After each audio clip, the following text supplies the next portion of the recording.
BJP को मैं जहाँ तक समझ पाया हूँ वो ये कि आप दे दीजिए, उसकी हमसे अकाउंटेबिलिटी ना मांगिए। When BJP will be forced to go, हम नहीं चाहते लेकिन जाना पड़ेगा फिर उसे। कुछ नहीं खरीदा।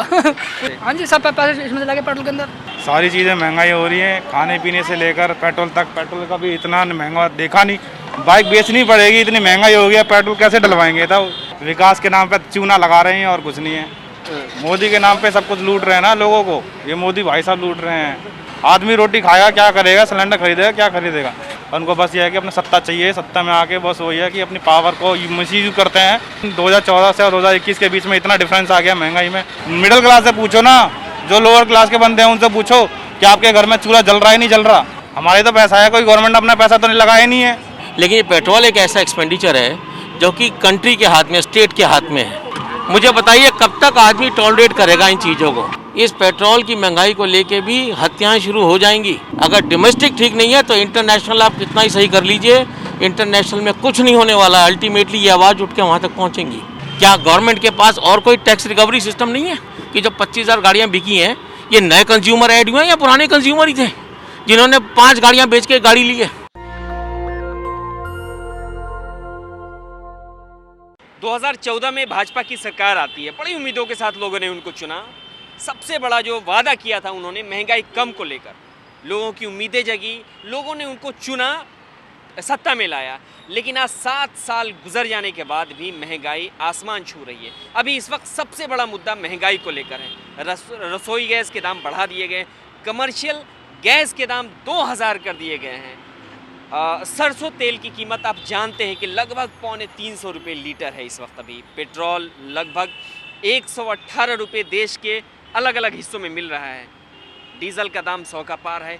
महंगाई दिनों दिन आसमान छूती जा रही है, लेकिन कोई इस पे बात नहीं कर रहा है। आम जनजीवन इससे कितना प्रभावित है ये देख रहे हैं। जो आम लोग हैं इसको जूझ रहे हैं, फेस कर रहे हैं दिनों दिन, लेकिन कोई बोल नहीं रहा है। चाहे वो सरकार में बैठे हुए लोग हो, मीडिया हो, अखबार हो, कोई बात नहीं कर रहा है इसको लेकर। आज हम निकले हैं इन्हीं मुद्दों को लेकर और जानने की कोशिश करेंगे कि महंगाई कितना बड़ा मुद्दा है, क्या डायरेक्ट लोगों के जीवन पे इसका इफेक्ट पड़ रहा है या नहीं। आज धनतेरस है, ऐसे में लोग जो पिछला लॉकडाउन से पहले जो धनतेरस था, जो महंगाई थोड़ी कम थी इससे, उस धनतेरस और इस धनतेरस में क्या फ़र्क आया? कैसे है मैडम, कैसे लीटर है पेट्रोल? 110 रुपये 4 पैसे। कल कैसे था? 109 रुपये 69 पैसे। मतलब हर रोज बढ़ रहा है अभी 35 पैसे। क्या दिक्कत आ रही है आपको लेने में? हम बिल्कुल आ रही है। अब 800 गिरवाया है। क्या 800 पेट्रोल गिरवाया भी 800 रुपये का। 800 रुपये का डलवाया है आपने पेट्रोल? हाँ जी। पहले कितना आता था 800 रुपये में? पहले टंकी फुल होती थी मेरी। और अब तो 800 में फुल नहीं होती। तो दिक्कत हो रही है आपको? दिक्कत हो रही, क्यों नहीं दिक्कत होनी है? अरे विकास हो रहा है तो पेट्रोल का दाम तो बर्दाश्त कर ही सकते हैं आप। विकास तो हमारा नहीं हो रहा ना। नहीं हो रहा है? नहीं हो रहा। क्यों नहीं हो रहा है? कैसे नहीं हो रहा है? अब देख रहे हो आप, महंगाई हो रही है। आज धनतेरस है, कुछ नहीं खरीदा। कुछ नहीं खरीदा आपने? हाँ जी, पैसे की वजह से? हाँ जी, सब पैसे इसमें लगे पेट्रोल के अंदर। क्या करें? ये है महंगाई। देखिए आम जनजीवन कितना प्रभावित है सर। आज तो धनतेरस है जी। आज के दिन में कहा जाता है कि जो घर में लोग सामान खरीदते हैं, जो चीज़ें नहीं होती है या कोई नया चीज़ खरीद के ला रहे हैं, ये आप देख पा रहे हैं कि इस मुद्दे की वजह से जितनी महंगाई बड़ा मुद्दा बन गया है इस वक्त, जो आम जनजीवन को डायरेक्ट प्रभावित कर रहा है। ये बिल्कुल कर रहा है जी। सारी चीज़ें महंगाई हो रही हैं, खाने पीने से लेकर पेट्रोल तक। पेट्रोल का भी इतना महंगा देखा नहीं, कभी खरीदा नहीं। आज देखो इतनी ऐसी हो रही है कि बाइक भी अब ऐसा लग रहा है कि बाइक भी छोड़नी पड़ेगी घर से, अब बाइक बेचनी पड़ेगी। इतनी महंगाई हो गई है, पेट्रोल कैसे डलवाएंगे? तब लोग जो 10,000 रुपये कमा रहे हैं वो पेट्रोल गाड़ी चलाएगा क्या करेगा? खाना पिया खाएगा कैसे करेगा? 10,000 रुपये में इतनी महंगाई हो गई, खाना पीना, दाल महंगी हो गई, सब कुछ महंगा हो गया। बताओ कैसे करेंगे? सरकार तो कह रही है कि विकास हो रहा है देश में, आप बोल रहे हैं महंगाई बढ़ गई है। विकास के नाम पे चूना लगा रहे हैं और कुछ नहीं है। चूना लगा रहे हैं? और क्या? कैसे चूना लगा रहे हैं और क्या? देश को इतना ये इतना कर रहे हैं, महंगाई बढ़ा रहे हैं धीरे धीरे करके। लोगों को पता भी नहीं चल रहा है, लोग इससे बढ़ भी नहीं रहे हैं, बोल भी नहीं रहे हैं कुछ कि। अरे तो आपके सामने ही तो होर्डिंग लगा हुआ है, देख रहे हैं, बड़ा सा मोदी जी का लगा हुआ है। लगा हुआ तभी तो कह रहा हूँ, मोदी के नाम पे सब कुछ लूट रहे हैं ना लोगों को। ये मोदी भाई साहब लूट रहे हैं, जो भी है महंगाई बढ़ा रहे हैं फालतू में। तो आपने वोट नहीं किया था इनको? नहीं, मैम ने नहीं दिया, हम तो देते ही नहीं है, वोट नहीं देते हम। अरे हम वोट नहीं देते। तो ये आप इसका मतलब ये है कि इनकी विकास से खुश नहीं है आप? नहीं, हम बिल्कुल कुछ नहीं है। महंगाई बड़ा मुद्दा है आपके लिए? जी, बिल्कुल। लेकिन ये कह रहे हैं कि ये तो महंगाई इतना देश के लोग बर्दाश्त कर ही सकते हैं चूंकि विकास कर रहा है देश अभी। कोई विकास नहीं है। विकास होता तो लोगों की भलाई होती ना। विकास भला वो तो कहाँ हो रहा है ना, कहाँ हो रहा है, कहाँ हो रहा है विकास? लोगों की जेब से तो जितना कमा रहे हैं उतना तो जा रहा है। अरे रसोई आए गैस कहाँ घर रहा घर तक पहुंचा दिया इन्होंने। रसोई घर पहुँचा दिया है तो कितना पहुँचा दिया है? आज के टाइम पे 900 रुपये सिलेंडर हो गया है। 1000 रुपये? हाँ, वही 900 1000 रुपये, एक बात तो वही हो गई। पहले 400 रुपये का 300 रुपये सिलेंडर आता था, आज वो इतना 900 रुपये पहुँच गया। आदमी रोटी खाएगा क्या करेगा? सिलेंडर खरीदेगा क्या खरीदेगा? लेकिन कोई बात नहीं कर रहा है इस पे। महंगाई बढ़ गई आप बता रहे हैं, अखबार वाला टीवी वाला कोई बात नहीं कर रहा है इस पे। चल रहा है, कोई बात ही नहीं कर रहा। बात करेगा तभी लोग सब मिलके करेंगे तभी तो। अब एक से नहीं होता ना, सारा कुछ एक से नहीं होता। नहीं, कांग्रेस के टाइम पे तो लोग खुल के बात कर रहे थे, आप लोग भी। कांग्रेस के टाइम पे भी था। देखो, हर कोई सरकार आती है तो धीरे धीरे ये चीज़ें जो है अपने फ़ायदे के लिए करते हैं। उनको बस ये है कि अपनी सत्ता चाहिए, सत्ता में आके बस वही है कि अपनी पावर को मिसयूज करते हैं, लोगों को परेशान करते हैं हर चीज़ में। महंगाई है इतनी धीरे धीरे। कांग्रेस के टाइम पे चलो इतनी नहीं थी, लेकिन 2014 से और 2021 के बीच में इतना डिफरेंस आ गया महंगाई में कि आम लोग जो मिडिल क्लास के जो लोग हैं उनको बहुत परेशानी हो रही है। उनका खर्चा जो है, जो सेविंग है, वो बच नहीं रही है बिल्कुल भी। घाटा हो रहा है। में तो लोग कह रहे हैं, जो बैठे हुए हैं वो कह रहे हैं कि आमदनी बढ़ी है इसलिए महंगाई बढ़ रही है। सरकार पूछती कहाँ है? मिडिल क्लास बंदों से पूछती कहाँ है? वो तो अपने ऊपर वाले जो एक ग्रेड के जो बंदे हैं उनसे पूछती है कि हाँ भाई हो रही है, नहीं हो रही, क्या इफेक्ट पड़ रहा है, क्या इफेक्ट पड़ रहा है, नहीं पड़ रहा। मिडिल क्लास से पूछो ना, जो लोअर क्लास के बंदे हैं उनसे पूछो कि आपके घर में चूल्हा जल रहा है नहीं जल रहा। उनसे पूछो, ग्राउंड लेवल पे जाके कभी देखो कि क्या है क्या नहीं है। वो ये ऐसे हवा में बात करने से नहीं होता। ये सारी चीज़ें ग्राउंड लेवल से ही पता चलती है कि लोगों के रसोई घर में गैस जल रही है नहीं जल रही है, क्या पैसा बच रहा है नहीं बच रहा। अभी भी इतनी बेरोजगारी है कि हद से ज़्यादा।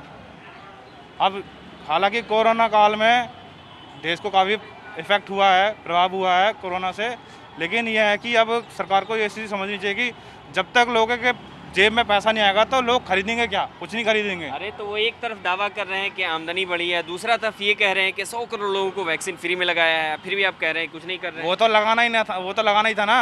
वो तो गवर्नमेंट का पैसा फ्री में लगा के। तो गवर्नमेंट का पैसा रेवेन्यू टैक्स किस लिए ले रही है? गवर्नमेंट का पैसा ही है, वो तो हमारा ही तो पैसा है, हमारा ही पैसा यूज़ कर रही है हम पे। हमारा ही तो पैसा है, कोई गवर्नमेंट अपना पैसा तो नहीं लगाया नहीं है। हमसे टैक्स ले रही है ना हर चीज़ में, बिस्किट पानी। गवर्नमेंट का पैसा कहाँ से आएगा? इन्हीं सब चीज़ों से तो आता है। हाँ, तो वही तो मैं कह रहा हूँ ना। तो गवर्नमेंट फ्री नहीं देगी फिर क्या और चार्जेस लेगी इसका भी। हाँ, पहले तो यही बताया जा रहा था कि पैसा लगेगा, बाद में लोगों ने अपोज किया बहुत ज़्यादा।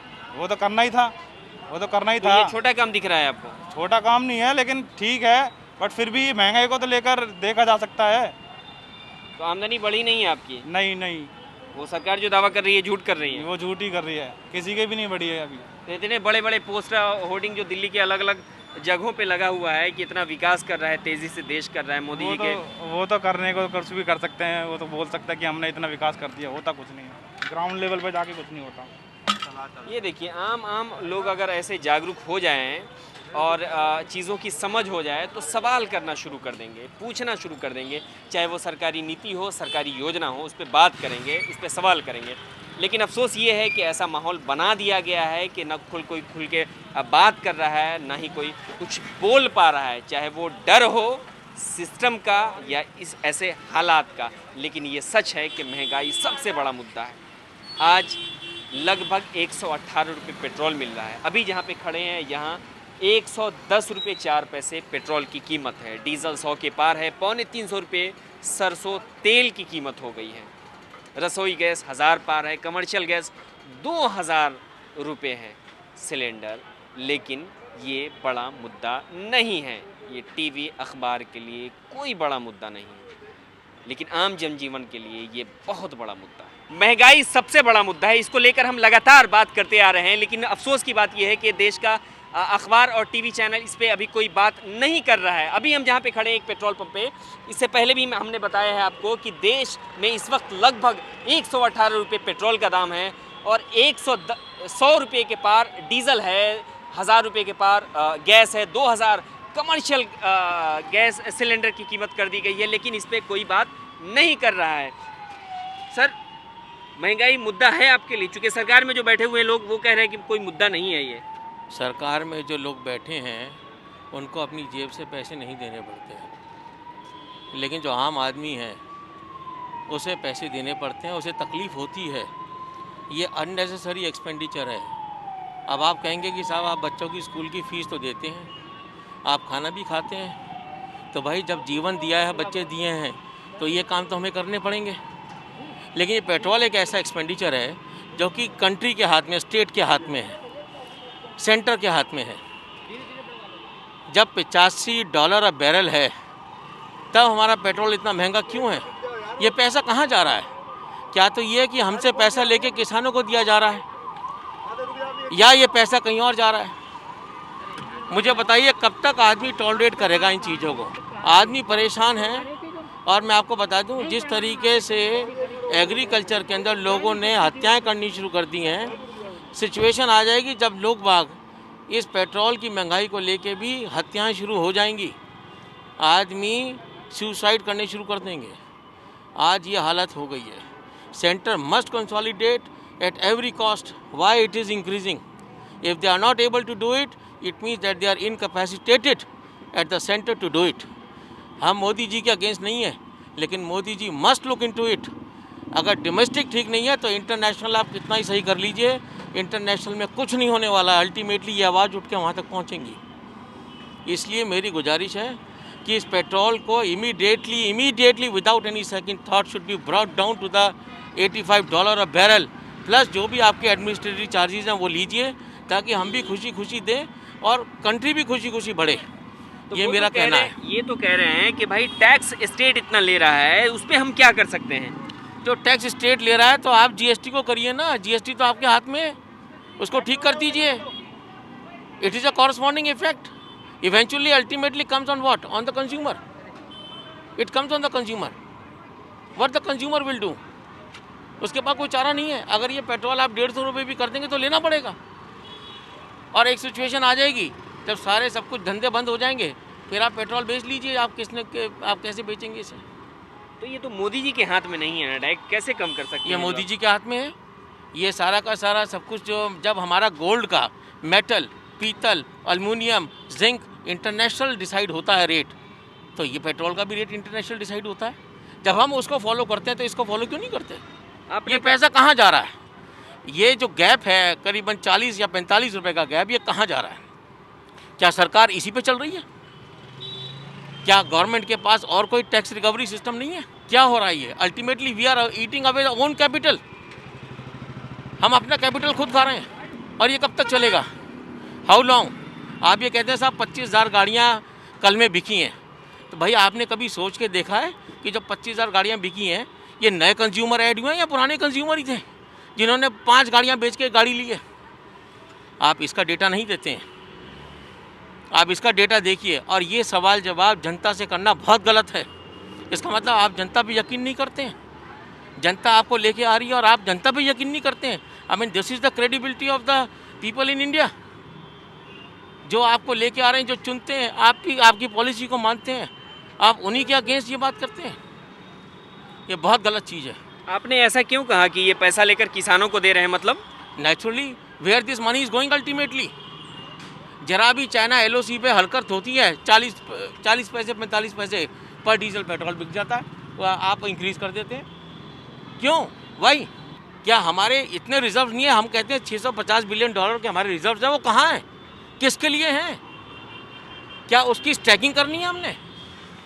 Why this money is not spent on the military? Let the budget is increased from $75,000 to, I mean, $4,75,000 to $10,00,000।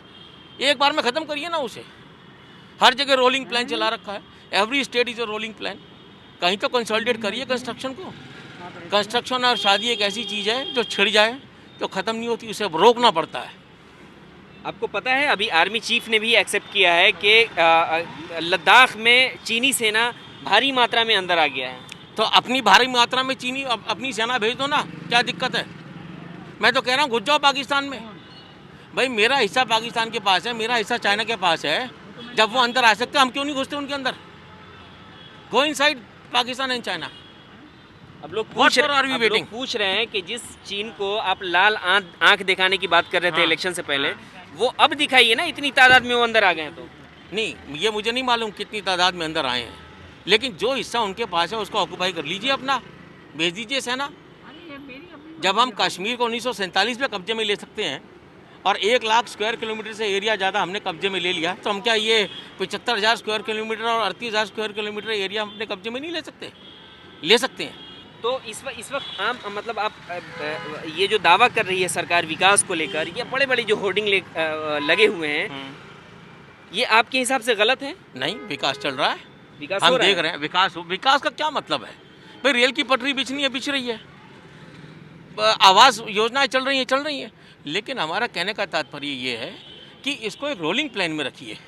ये नहीं आपने पूरा घर छेड़ दिया पूरी तरीके से, 160 डिस्ट्रिक्ट आपने छेड़ दी, क्या मतलब है इस बात का? एक एक करके उठाइए ना, उसको एक स्टेज तक ले जाइए, उसके बाद दूसरी उठाइए, फिर तीसरी उठाइए। मैंने तो मई 2020 में जब कोविड आया था तो मैंने ये स्टेटमेंट दी थी, मैंने कहा भाई आत्मनिर्भर हो जाओ, चाइना का एक एक आइटम देखो, कौन कौन से आइटम है जो हम परचेज़ करते हैं जो हम यहाँ बना सकते हैं। उसके बाद मोदी जी की लास्ट ईयर न्यूज़ आई मार्च में, इस साल मार्च में, कि भाई हमें आत्मनिर्भर होना है। भाई आत्मनिर्भर आप इतनी लेट? ये तो हमारे अंदर बहुत पहले चीज़ आ जानी चाहिए थी। एक जगह पब्लिक सेक्टर अंडरटेकिंग में ये भी चीज़ चल रही है। मैं आपको बता रहा हूँ कि हमने सारी चीज़ इंपोर्ट करनी है, टायर्स तक इंपोर्ट हो रहे हैं चाइना से, हैवी मशीनरीज के। इसका क्या मतलब है? क्या हमारे यहाँ टायर बनाने वाले नहीं हैं? क्या हम हैवी मशीनरीज के टायर नहीं बना सकते? हम सब बना सकते हैं। आज तक कोऑपरेटिव सेक्टर में, आज तक जो स्मॉल जो कंपनीज हैं उनके बारे में क्या किया है? क्या हमारे पास प्लान है? सिर्फ बंद करिए। लेकिन आत्मनिर्भर की जो परिभाषा सरकार दे रही है, आपको लग रहा है कि वो अभी इस वक्त इतने लोग तैयार हो चुके हैं यहाँ पे? जबकि गरीबी रेखा में अगर देखा जाए, जो इंटरनेशनल रिपोर्ट्स आ रही हैं, नेपाल, बांग्लादेश और नहीं, मैं आपकी बात से मैं आपको बता रहा हूँ, मैं आपको दूसरी तरफ से लेके जाता हूँ। देखिए, सब कुछ ऊपर से नीचे आता है, नीचे से ऊपर कभी नहीं जाता, ठीक है? अगर आपने डिपॉजिट्स के रेट कम कर दिए, एक तो आपने डिपॉजिट के रेट तो घटाए 1.5%, ठीक है, और लोन का आपने घटाया 25 पैसे। Deposits are more than the loan. आप ये देखिए कि आपने इकोनॉमी में कितना बड़ा गैप कर दिया, 1.25% का गैप कर दिया। कहाँ से इकोनॉमी चलेगी? अल्टीमेटली जो मेरे पास आ रहा है वही तो इकोनॉमी में वापसी जा रहा है। बैलेंसिंग है ही नहीं किसी चीज़ की। There has to be a proper balancing करिए। 25 पैसे अगर घटाए हैं तो 25 पैसे डिपॉजिट की घटाइए। Deposits are more than the loan. आपने वहाँ इसलिए बैंक मजे ले रहे हैं। आप एक चीज़ ये देखिए ना, जब पैसा नहीं होगा तो इंडस्ट्री कहाँ से लगाएगा, क्या करेगा वो? तो इसीलिए इन सब चीज़ों से रेवेन्यू जाएगा ना। अभी जो पेट्रोल का दाम बढ़ाया गया है, इससे ज़्यादा पैसे जाएंगे सरकार के पास, ज़्यादा तेज़ी से विकास होगा।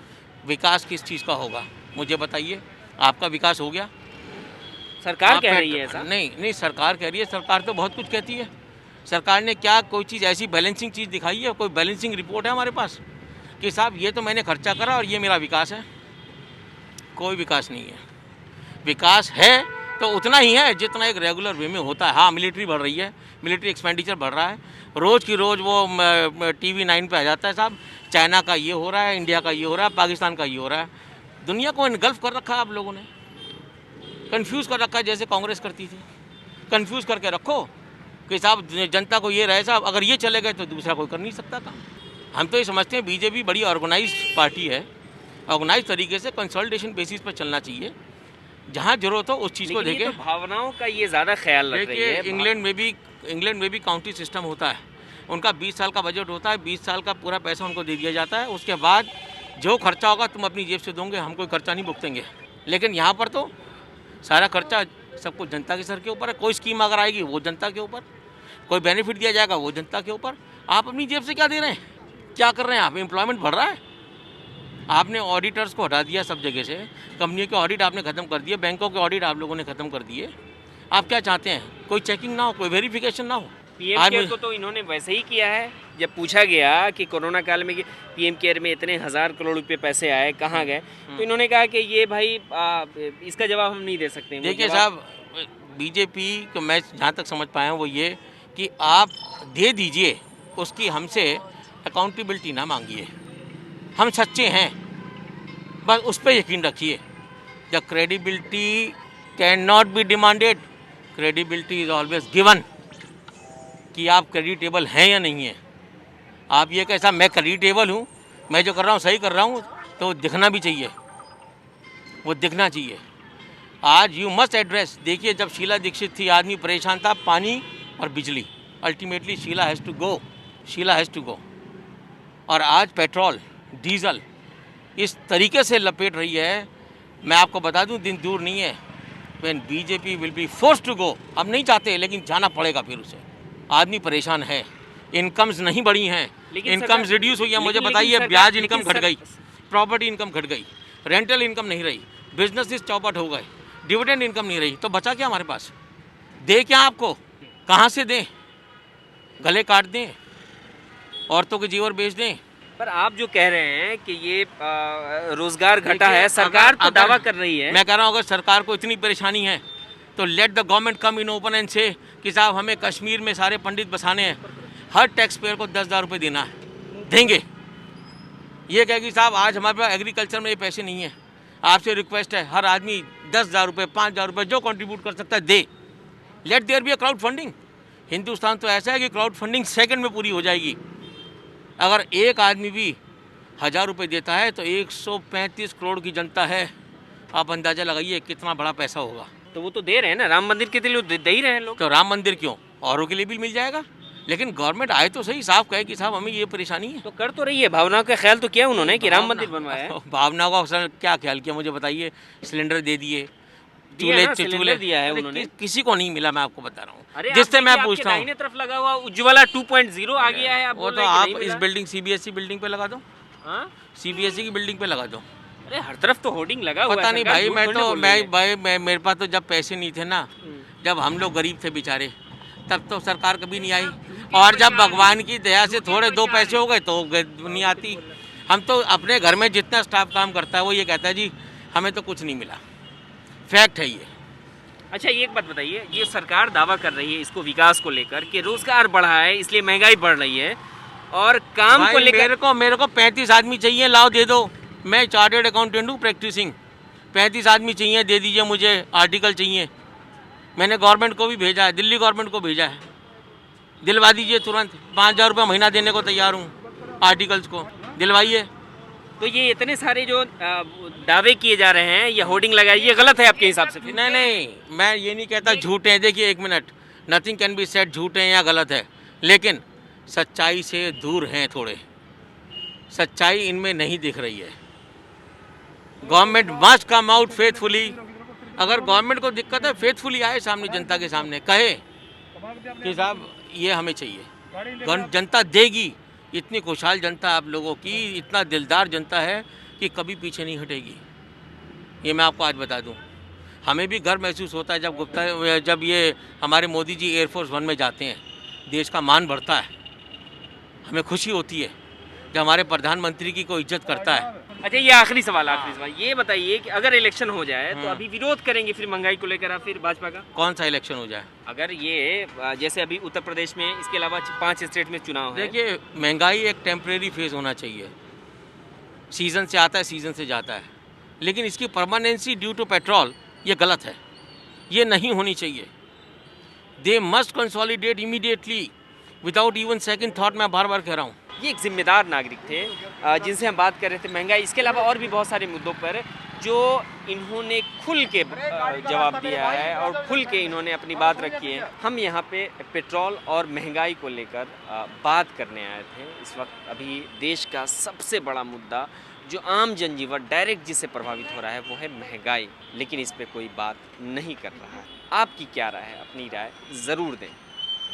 सहयोगी आशीष के साथ मैं जसीम उल हक, नेशनल दस्तक, दिल्ली। नेशनल दस्तक की आपसे गुजारिश है कि अगर इसको बचाना चाहते हैं तो नेशनल दस्तक को सब्सक्राइब करने के लिए रेड कलर के सब्सक्राइब बटन को दबाएं, फिर बेल आइकन की घंटी दबाएं। नेशनल दस्तक को बचाने के लिए बहुत जरूरी है कि हर खबर को शेयर करें, लाइक करें, कमेंट जरूर करें।